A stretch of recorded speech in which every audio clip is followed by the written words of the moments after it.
Evaluate log root 8 all over log 4 minus log 2. We are going to apply the quotient of a log. You understand? We are going to apply the second law. The third law. You understand? We are going to apply the laws of quotient of a log. So, okay. So for this, I can have log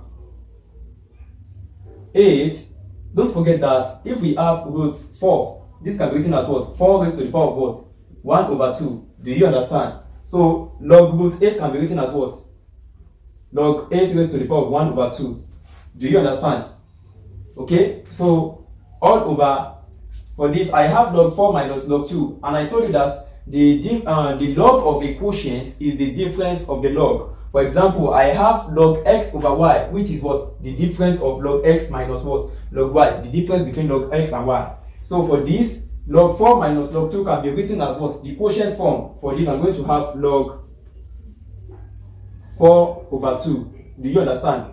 This is also the same thing as this. You understand? So in order to simplify this question, I write this as this. Do you understand what I said?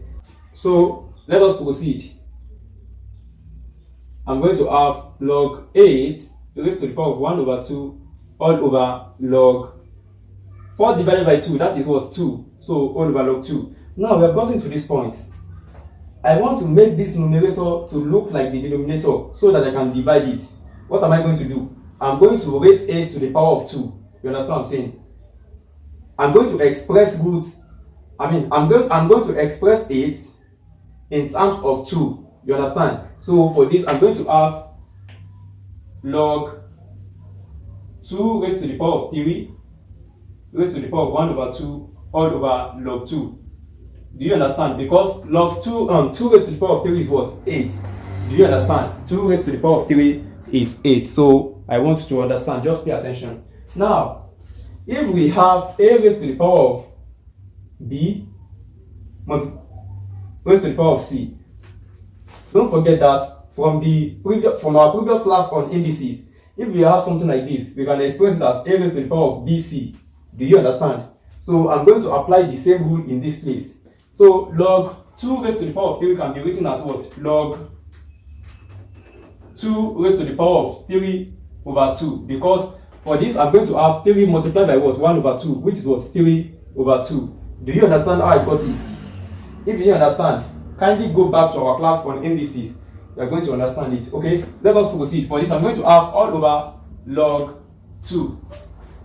So we have gotten to this step. Now, which law are we going to use to simplify this further? Don't forget, from our previous class, we learned that the log of a number to a power is equals to the product of that power and the log.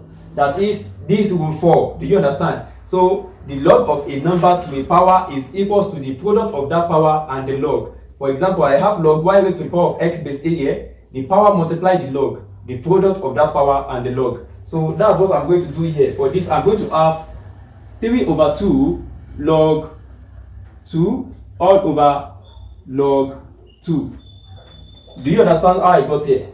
So for this, I can cancel this. This can cancel this out. So I'm left with what? 3 over 2. So the answer is what? 3 over 2. Do you understand? If you didn't understand, watch the video again. And if you didn't understand, kindly watch our example, our previous example on log, or check our playlist on logarithm. You are going to, there I make a simplified explanation on this topic. So see you in the next class.